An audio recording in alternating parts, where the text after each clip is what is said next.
یہ امریکہ کے صدر کا دورہ جو چائنا ہے، عام طور پر یہ تجزیہ کار یہ کہہ رہے تھے، اور پوری دنیا میں خاص طور پر جہاں دکھا جاتا ہے، اس سے پہلے ایران اور امریکہ کے جو معاملات ہیں وہ طے ہو جائیں گے، کیونکہ سب سے زیادہ جو ایران کی جو تجارت ہے وہ چائنا کے ساتھ ہے. وہ زیادہ آپ نے ہرمز ہو، امریکی ناکا ہو، اس کو ناکا ہی ہم کہتے ہیں، کچھ زیادہ چائنا متاثر ہوتا ہے. وہ خیال یہی تھا کہ اس سے پہلے گڈ جسچر کے طور پر صدر ٹرمپ اس ڈیل کو فائنل کر لیں گے، لیکن وہ چلتے چلتے یہ سارے تجزیے غلط ثابت ہوئے. اب وہ وہاں جا کے دونوں عالمی رہنماؤں کی جو ملاقات ہوئی ہے، بلکہ کئی دفعہ تو میں کہتا ہوں کہ یہ دونوں ممالک ایک ڈسٹرکشن کرتا ہے جس کا کاروبار ہے کہ وار ہارڈ ویئر، جنگ لگانی اور پھر اسلحہ بیچنا، اور اس کے بعد جو ریہیبلیٹیشن ہے جس کو کنسٹرکشن کہتے ہیں وہ چائنا کرتا ہے. اس وقت عالمی رہنماؤں کی ملاقات کے بعد جو بیان ہوئے انہوں نے کہا کہ ہمیں ایک دوسرے کے متحارب نہیں، ایک دوسرے کے ساتھ ساتھ چلنا چاہیے، ایک دوسرے کا تعاون کرنا چاہیے. کیا کہتے ہیں؟ بہت اچھی آپ نے بات کی کہ امریکہ اس وقت پوری دنیا کے ساتھ ایک کھیل کھیل رہا ہے. میں اگر اس کھیل کو فردر اسپیسیفائی کروں تو وہ بالکل شطرنج کے کھیل کی طرح ہے کہ آپ آخر تک، یہ اس کھیل کی خوبصورتی ہے کہ آخر تک آپ یہ پریڈکٹ نہیں کر سکتے کہ یہ جو اب چال چلی ہے سامنے والے نے، اس کا مقصد کیا ہے، کیونکہ جو ایک چال چلی جاتی ہے وہ اگلی 4 چالوں کو ذہن میں رکھ کے چلی جاتی ہے.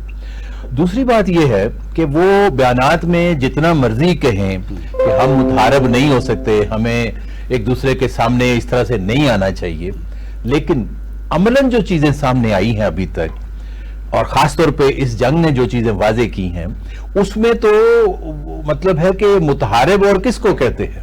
اب تو یہ ہے کہ اگر کوئی سالڈ قسم کے سٹیپس، سالڈ قسم کی ایسی مووز وہ کریں جن سے واضح فرق نظر آئے، تب تو یہ سمجھا جا سکتا ہے. خالی یہ بیان بازی سے یہ کوئی ضروری نہیں ہے کہ وہ ان کا دے مین اٹ.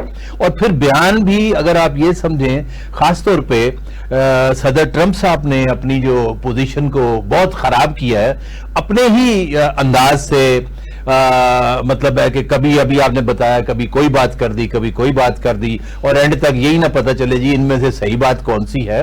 تو اس سے ان کی کریڈیبلٹی کو نو ڈاؤٹ شدید نقصان پہنچا ہے. اب ان کی بات پہ کوئی بھی اعتبار کرنے کے لیے، حتیٰ کہ وہ جو عرب کنٹریز ہیں جو ان کے پریکٹیکلی بہت کلوز الائز تھے، جہاں انہوں نے سب سے زیادہ اپنی بیسز بنائی ہوئی تھی، وہ تک اب ان کی بات کو اس طرح سے نہیں لے رہے. یہ اس جو انسیڈنس ہے اس کے بعد یہ ہوا ہے. تو اس کا مطلب یہ ہوا کہ یہ کھیل جو ہے یہ کھیل تو جاری ہے، لیکن اب دیکھنا یہ ہے کہ اس کھیل کو کیا بڑے اچھے انداز سے، خاص طور پہ ابھی تک جو چائنا اور ادھر والا جو بلاک ہے اس کے ساتھ جو بھی ممالک شامل ہیں، چائنا پر تو الزام بھی لگایا ہے، امریکہ نے لگاتا رہا ہے. اس جنگ میں چائنا بذات خود اپنے اسلحے کو دے رہا ہے اور معاونت بھی کر رہا ہے. دیکھیں نا، یہ الزام اگر وہ نہ بھی لگائیں تو یہ ایک انڈرسٹوڈ سی بات ہے، اور اگر وہ نہ بھی کہیں نہیں کر رہے تو یہ انہوں نے کرنا ہی کرنا ہے. اس لیے اس میں کوئی ایسی اچنبے کی بات نہیں ہے. بات تو یہ ہے کہ آخر عملاً یہ ثابت ہو گیا کہ وہ جو ایک عجیب قسم کی سپر پاور کا کانسیپٹ تھا امریکہ کا، وہ بہرحال ڈیمیج ہوا ہے، وہ اب اپنی جگہ پہ قائم نہیں ہے. جو واقعات ہوئے ہیں ظاہر ہے ان کو گننے کی ضرورت نہیں ہے. سب کے ساتھ ایک ہی بات ثابت ہوئی ہے کہ امریکہ اب اپنی بات کو اس انداز میں ڈکٹیٹ نہیں کر سکتا جیسے ان کا خیال تھا. ٹھیک ہے.